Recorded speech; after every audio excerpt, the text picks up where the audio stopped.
ఆంధ్రప్రదేశ్లో రాజకీయాలు హీటెక్కుతున్నాయి.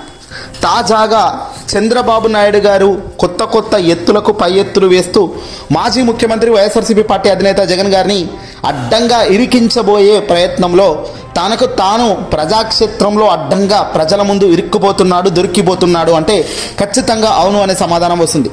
ఎందుకంటే జగన్మోహన్ రెడ్డి గారు మాజీ ముఖ్యమంత్రి, వైఎస్ఆర్సీపీ పార్టీ అధినేత. ఆయన్ను కాదనో, ఆయన్ను నమ్మలేకనో, లేదంటే రీజన్స్ అక్కడ పక్కన ఉంచితే అధికారం మీకు ఇచ్చారు. 2019 నుంచి 2024 దాకా ముఖ్యమంత్రి స్థాయిలో ఉన్న జగన్ను కాదని, జగన్ను పక్కన పెట్టి ప్రజలు ఇచ్చారా, ఈవీఎంలు ఇచ్చాయా, విజయం అయితే మీ వైపు వచ్చింది కదా, విజయం మీ చేతిలో ఉంది కదా, ముఖ్యమంత్రి స్థాయిలో మీరు కూర్చున్నారు కదా. కానీ ఇప్పుడు గడిచిన 6 నెలలుగా అధికారంలోకి వచ్చిన కూటమి సర్కార్ చేస్తున్న పనులన్నీ కూడా ప్రజాక్షేత్రంలో ప్రజలు చాలా క్లియర్గా చూస్తున్నారు, చాలా రెండు కళ్ళల్లో ఒత్తులు వేసుకొని చూస్తున్నారని కూడా చెప్పవచ్చు. అధికారంలోకి వచ్చిన చంద్రబాబు నాయుడు గారు ముందు చేయాల్సిన పనులేంది? ప్రజల మనసును ఆకట్టుకోవాలి, ప్రజలకిచ్చిన ఎన్నికలకు ముందు ప్రజలకిచ్చిన హామీలను అమలు చేసే కార్యక్రమంలో బిజీగా ఉండాలి. కానీ ఈ గడిచిన 5 నెలలుగా జగన్మోహన్ రెడ్డి గారిని ఎలా టార్గెట్ చేయాలి, ఆయన్ని ఎలా ఇరికించబోయాలి, ఎలా అరెస్ట్ చేయాలి, లేదంటే ఆయన్ను పూర్తిగా ఆయన పార్టీయే లేకుండా, మనగడ లేకుండా ముగింపు చేసే కార్యక్రమాలు ఏమేం చేయాలి అనే ఆలోచనలతోనే ఈ కూటమి సర్కార్ డే 1 నుంచి అడుగులు వేస్తుంది అనడానికి గల 100 రీజన్లు, 1000 రీజన్లు స్పష్టంగా ప్రజాక్షేత్రంలో ప్రజలకు కనబడుతున్న తీరు. అయితే ఇక డైవర్షన్ పాలిటిక్స్ చేస్తున్నారు, జగన్మోహన్ రెడ్డి గారిని ఇరికించాలి అనే ప్రయత్నం చేస్తున్నారు అంటూ వైసీపీ పెద్ద ఎత్తున ఆరోపణలు చేస్తుంది. ఓవైపున వైసీపీకి సంబంధించిన సోషల్ మీడియా యాక్టివిస్టులను అరెస్ట్ చేసి భయభ్రాంతులకు గురి చేస్తున్నారంటూ కూడా పెద్ద ఎత్తున కేసులు నమోదవుతున్నాయంటూ కూడా లాయర్లు కోర్టులకు పోయే పరిస్థితి. ఒక్కొక్క నెల ఒక్కొక్క కాన్సెప్ట్తో వస్తున్నారా, లేదంటే దొరికిన దాన్ని కాన్సెప్ట్గా మలుచుకుంటున్నారా అన్నది ఇక్కడ మనం చూడాలి. ఇక ఈసారి ఏకంగా అదానీకి అమెరికాలో నోటీసులు వచ్చాయి, కేసు నమోదైంది. ఆయన ఇతర రాష్ట్రాల ముఖ్యమంత్రులకు పెద్ద వాళ్లకు లంచాలు ఇచ్చారు. ఈ సోలార్ పవర్ ప్రాజెక్టుకు సంబంధించిన సెకీతో జరిపిన ఒప్పందాలలో ఈ అదానీ మధ్యలో ఉన్నాడు కాబట్టి అదానీ చాలా పెద్ద ఎత్తున అవినీతికి పాల్పడ్డాడు అంటూ అమెరికాకు సంబంధించిన కోర్టులో అదానీపై కేసు నమోదైంది అనే వార్త వెలుగులోకి వచ్చింది. దీన్ని అటాచ్ చేస్తూ ఏకంగా అదానీతో జగన్మోహన్ రెడ్డి గారు కూడా ఏపీకి సంబంధించిన విద్యుత్ ఒప్పందాలు చేశాడు కాబట్టి ఆ విద్యుత్ ఒప్పందాల కోసం లంచాలు ఇచ్చారు అంటూ టీడీపీ మీడియా గగ్గోలు పెడుతుంది, అభియోగాలను అడ్డంగా ప్రచారం చేస్తూ పోతుంది. జగన్ పేరు ప్రస్తావన తెస్తూ జగన్మోహన్ రెడ్డి గారిని ఎలాగైనా ఈ కేసులో ఇరికించాలి, అరెస్ట్ చేయించాలి, లోపలికి పంపించాలి, విచారణ జరిపించాలి అని ఇలా నానా హంగామా చేసే కార్యక్రమం చేస్తున్నారు. ఇక్కడే కూటమికి ఒక పెద్ద చిక్కు ఏర్పడింది. ఈ అదానీ అనే వ్యక్తి ఎవరు? కేంద్ర సర్కార్ ఎన్డీఏలో భాగస్వామి అయిన దేశ ప్రధాని నరేంద్ర మోదీ లాంటి వ్యక్తికి చాలా సన్నిహితుడు, చాలా దగ్గర వ్యక్తి అదానీ అని చెప్పవచ్చు. మరి ఇప్పుడు అలాంటి దగ్గర వ్యక్తి, అలాంటి గొప్ప వ్యక్తి ఇప్పుడు ఇరుకున పడ్డాడు. మొదట అదానీ అమెరికా కేసు విచారణ గురించి పెద్దగా మనం పోవాల్సిన అవసరం లేదు, కానీ వాళ్ళు ఏం చేసినా, వాళ్ళు అరెస్ట్ చేసినా, ఇంకోటి చేసినా ఇక్కడ అదానీది ఏదో తప్పు ఉంది అనేది ఇక్కడ క్లియర్గా కనబడుతుంది. అదానీ తప్పు చేశాడు అని కానీ, అదానీ దొంగ అని కానీ, అదానీ తప్పు చేశాడంటే దాని డైరెక్ట్గా ఏకంగా ఎన్డీఏ సర్కారే తప్పు చేసినట్టు. ఎన్డీఏ సర్కార్ అంటే అందులో భాగంగా ఉన్న కూటమి సర్కార్ కూడా వాళ్ళ మనిషే కాబట్టి ఇప్పుడు వాళ్ళ మనిషి అమెరికాలో కేసు పెట్టిన అదానీగా మంచోడట, కానీ అదానీ లంచాలు ఇచ్చిన జగన్ మాత్రం చెడ్డోడట. అసలు లంచాలు ఇచ్చాడా లేదా అన్నది సెకండరీ, తీసుకున్నాడా లేదా అనేది విచారణ చేయాలి, తెలుస్తుంది. కానీ ఇక్కడ వీళ్ళు చెప్తున్నది అయితే జగన్ జగన్ జగన్ అంటే తుమ్మినా దగ్గినా చివరికి ఏది జరిగినా అది అల్టిమేట్గా జగన్దే తప్పు. మరి ఇప్పుడు ప్రజాక్షేత్రంలో ప్రజలు కొన్ని మాటలు అంటున్నారు. మరి జగన్ ఏ ఆధారం మీ కంటి ముందు కనబడకపోయినా, జగన్మోహన్ రెడ్డి గారు ఈ రకంగా స్కామ్ చేశాడని ప్రూఫ్స్ మీ పేపర్లు ఏది పెట్టి ప్రజెంటేషన్ కూడా ఇచ్చే పరిస్థితుల్లో మీరు లేనప్పుడు ఎలా ఆయనపై అబండాలు వేస్తున్నారు? పోనీ చంద్రబాబు నాయుడు ముఖ్యమంత్రి హోదాలో ఉన్నప్పుడు 2014 నుంచి 2019 దాకా స్కిల్ స్కామ్ చేశాడు అని జగన్ ఆరోపణ చేయలేదు, ఆధారాలు బయటపెట్టారు. అడ్డంగా సాక్ష్యాధారాలతో అసెంబ్లీలో ముఖ్యమంత్రి హోదాలో జరిగిన ఒక పెద్ద డ్రామాను ఆయన అసెంబ్లీ సాక్షిగా జగన్ వివరించాడు. 40 నిమిషాల పాటు వీడియోలు ఇప్పటికి కూడా మనకు అవైలబుల్గానే ఉన్నాయి. ఏ రకంగా చంద్రబాబు షెల్ కంపెనీల మళ్లించాడు, 370 కోట్లు ఏ రకంగా వాళ్ళు స్కామ్ చేశారు, స్కిల్ స్కాముల్లో ఏ రకంగా వాళ్ళు ఒప్పందాలు చేసుకున్నారు, ఏ రకంగా ఒప్పందాలు అమలు చేసుకున్నారు, ఇవన్నీ కూడా చాలా క్లుప్తంగా చాలా డాటా ఇచ్చాడు.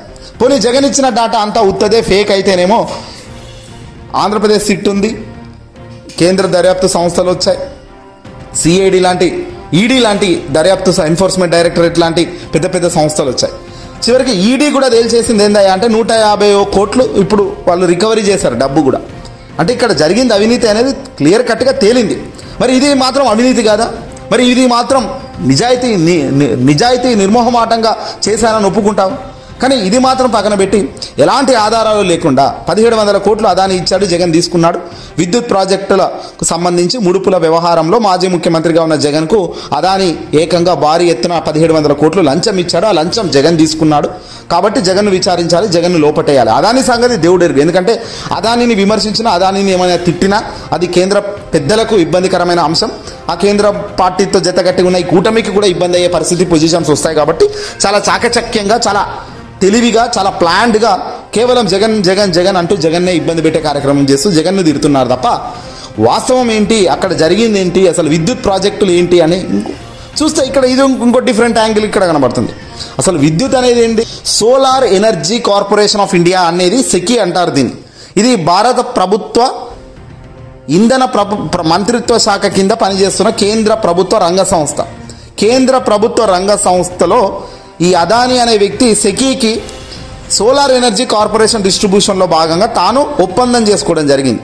ఆ ఒప్పందాలో భాగంగా ఈ సెకీ దగ్గరికి ఎవరైనా వచ్చి కొనాలంటే మార్కెటింగ్ కూడా అదానియే చేశాడట. అందులో మూలంగా కొనడానికి అదాని పోయి జగన్ గారు మీరు ఆంధ్రప్రదేశ్ రాష్ట్రానికి సెకీతో ఒప్పందం చేసుకుంటే మీకు 1700 కోట్లు ఇస్తానని తాను ఇచ్చాడు అన్నది టీడీపీ, ప్రత్యేకంగా టీడీపీ ఎల్లో మీడియా చేస్తున్న ఒక తప్పుడు సాంకేతిక, ఒక పిచ్చి ఆరోపణ.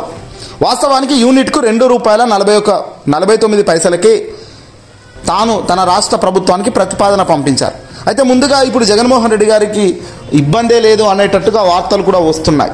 అవాస్తవాలు ప్రచురిస్తున్నారు. వాస్తవం ఏంటంటే రైతుల సంక్షేమాన్ని కాంక్షిస్తూ నిరాటకంగా ఉచిత విద్యుత్కు గత సర్కార్ చారిత్రాత్మక ఒప్పందం తీసుకుంది. ఒక హిస్టారికల్ మూమెంట్ అది.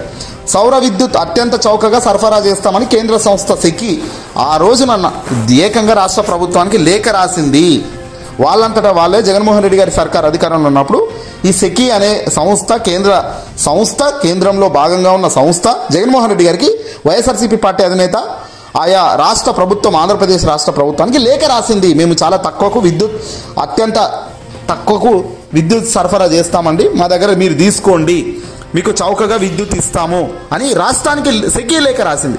తనంతట తానుగా కేంద్ర ప్రభుత్వ రంగ సంస్థకు 2021లో ప్రతిపాదన పంపితే వాళ్ళు ఈ రకంగా రియాక్ట్ అవ్వడం జరిగింది.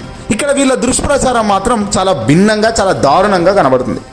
ప్రత్యేకంగా పరిగణిస్తూ అంతర్రాష్ట్ర పరిసర ఛార్జీల నుంచి మినహాయింపు కూడా కల్పించింది ఏపీకి. ఉచిత విద్యుత్పై గత సర్కార్ దూరదృష్టిని ప్రశంసిస్తూ ఏకంగా కేంద్ర సంస్థలు సైతం ప్రశంసించాయి. ఏటా 3,750 కోట్లు, 25 ఏళ్లలో 1,00,000 కోట్ల విద్యుత్ భారాన్ని తగ్గించే ఒక పెద్ద హిస్టారికల్ ఒప్పందం ఇది. ఇంత తక్కువ ధరకు గతంలో ఎన్నడూ ఏ ముఖ్యమంత్రి హయాంలో కూడా ఈ స్కామ్లు కుదుర్చుకోలేదు. అలాంటి చారిత్మక ఘట్టాన్ని ప్రశంసించాల్సింది పోయి నిందలా? అది ఓ రాష్ట్ర ప్రభుత్వ, కేంద్ర ప్రభుత్వం మధ్య జరిగిన ఒప్పందం. ఇది ఇద్దరు మనుషుల మధ్య కాదు. కేంద్ర సంస్థలు ఎక్కడైనా రాష్ట్రానికి లంచాలు ఇస్తాయా? ఇందులో మూడో వ్యక్తి ప్రమేయం ఏమైనా ఉంటుందా? లంచాలకు తావెక్కడా? అమెరికా సంస్థ అదానిపై ఆరోపణలు చేస్తే జగన్పై విషం చిమ్మడం ఎంతవరకు ధర్మం? చంద్రబాబు 5.90 కొంటే కరెక్ట్, అది మంచి పరిణామం. కానీ జగన్ మాత్రం 2.49 ఉంటే ₹2.49 తీసుకుంటే మాత్రం తప్పంటున్న ఎల్లో మీడియా వ్యక్తులను సమర్థించాల్సిన అవసరం, బాధ్యత ఏ రకంగా ఉంది? గుజరాత్ టెండర్లలో యూనిట్ కేవలం 1.99 అంటూ ఒక ఈనాడు వితండవాదం చేస్తుంది. అంతరాష్ట్ర సరఫరా ఛార్జీలను కలిపితే యూనిట్ కొనుగోలు ఖర్చు ఏకంగా ₹4 అవుతుంది. ఈ విషయం ఎందుకు ఎల్లో మీడియా చెప్పడం లేదు? యూనిట్ ఖర్చు ఏటా క్రమక్రమంగా తగ్గుతూ పోతుందంటూ మరో పసలేని వాదన విసురుతున్నారు. అదే నిజమైతే 2020లో 1.99 ఉన్న ఖర్చులు 2024 నాటికి 1.50 దిగి రావాలి కదా. మరి అలా ఎందుకు రావడం లేదు? సెకీతో గత ప్రభుత్వం అంతకంటే తక్కువకే 2.49 కుదుర్చుకుంది కదా. మరి తెలుగుదేశం పార్టీ హయాంలో మార్కెట్ కంటే రెట్టింపు రేట్లు పీపీఏలతో రాష్ట్రంపై ఎందుకు పెనుభారం మోపారు? చంద్రబాబు సుదీర్ఘ రాజకీయ అనుభవం ఉన్న వ్యక్తే కదా. మరి ఈ అనుభవం అంతా ఇక్కడ రంగరించి గొప్ప స్థాయిలో ఇవన్నీ నిర్ణయాలు ఎందుకు తీసుకోలేకపోయాడు? అంటే చంద్రబాబు ఏది చేసినా అది చాలా గొప్పది. చంద్రబాబు తరపునో, చంద్రబాబు మద్దతుదారులు, చంద్రబాబుకు సంబంధించిన వ్యక్తులు ఎవడు ఏది చేసినా అది కేంద్రమా రాష్ట్రమా అని పక్కన పెడితే వాళ్ళు మేలు. ఇక్కడ కూడా అదానీని పల్లెత్తి మాటనని ఈ TDP yellow media Chandrababu Naidu గారు మాత్రం అదానీ లంచాలు ఇచ్చిన వ్యక్తి జగన్ అని మాత్రం ఇక్కడ జగన్ ఇరికించే ప్రయత్నం చేస్తున్నారు. అసలు లంచాలే ఇవ్వలేదురా మొగడా. రాష్ట్ర ప్రభుత్వానికి కేంద్ర ప్రభుత్వానికి జరిగిన ఒప్పందాలలో మధ్యవర్తిగా ఆయన సెకీతో ఒప్పందం చేసుకున్నాడు కాబట్టి ఆ సెకీలో భాగంగా తాను మధ్యలో ఉంటే తాను ఈయనకు ఏకంగా 1700 కోట్లు ఇచ్చాడు అంటూ వీళ్ళు చేస్తున్న ఆరోపణల వెనుక నిజం ఎంత మాత్రం ఉంది? దీనికి ఆధారాలు ఏమైనా ఉన్నాయా? నిజంగా ఆధారాలు ఉంటే అసెంబ్లీలో తీర్మానం పెట్టి జగన్మోహన్ రెడ్డి గారిపై విచారణ జరిపి ఆధారాలు ప్రజల ముందు పెట్టి ఆయన జగన్ను అరెస్ట్ చేసినా తప్పులేదు. కానీ ఇవేవి కూడా లేకుండా పిచ్చిగా వితండవాదం చేసుకుంటూ పోతాము. తిరుమల తిరుపతి దేవస్థానంలో లడ్డు కల్తీ అయిందని ఏ మాదిరిగా అయితే ఒక లేని అభయండాలను సృష్టించారో వచ్చిన లారీలు అక్కడ కథ ఆ సినారియో మొత్తం మనకు తెలిసింది. ఆ సినారియోలో ఏ రకంగానైతే మోసం జరిగిందో అంతకన్నా 10 రెట్లు మోసంతోనే ఈరోజు ఇక్కడ ఈ వార్త కనబడుతుంది. ఏదేమైనప్పటికీ కూడా ఒకటైతే క్లియర్ కట్గా కనబడుతుంది, రాబోయే రోజుల్లో ఏది ఎక్కడ ఏది జరిగినా జగన్కి అటాక్ చేస్తారు. జగన్ను ఒక రకంగా చంద్రబాబుకున్న అడ్వాంటేజ్ ఏంటంటే డిప్యూటీ సీఎంగా పవన్ కళ్యాణ్ తిడతాడు జగన్ను. ఏకంగా సొంత చెల్లెలు షర్మిల కూడా వీళ్ళ బాటలోనే ఆమె నడుస్తున్నారు. అంటే ఇంతమంది ఏకమై ఒక వ్యక్తిని తిడుతున్నప్పుడు నిజంగా సమాజంపై ఖచ్చితంగా ఆ ప్రభావం పడుతుంది. సమాజంలో చాలామంది జగన్దే తప్పు అనుకునే స్థాయిలో ఇంతమంది మాట్లాడుతున్నారు కాబట్టి ఖచ్చితంగా వాళ్ళు స్లిప్పు అయ్యే ఛాన్సెస్ కనబడుతున్నాయి. ఏదేమైనప్పటికీ కూడా వాస్తవం తెలుసుకోవాలన్నా వాస్తవం గ్రహించుకోగలగాలన్నా నిజంగా దానికి ఒక శక్తి ఉండాలి. ఆ ప్రాక్టికల్ అనాలిసిస్ చేసే మైండ్ సెట్ కూడా ఉండాలి. నార్మల్గా జనాలు వీళ్ళు చెప్పేవి నమ్ముకుంటూ పోతే మాత్రం చాలా నష్టమే రాష్ట్రానికి రాబోయే కాలంలో జరుగుతుంది.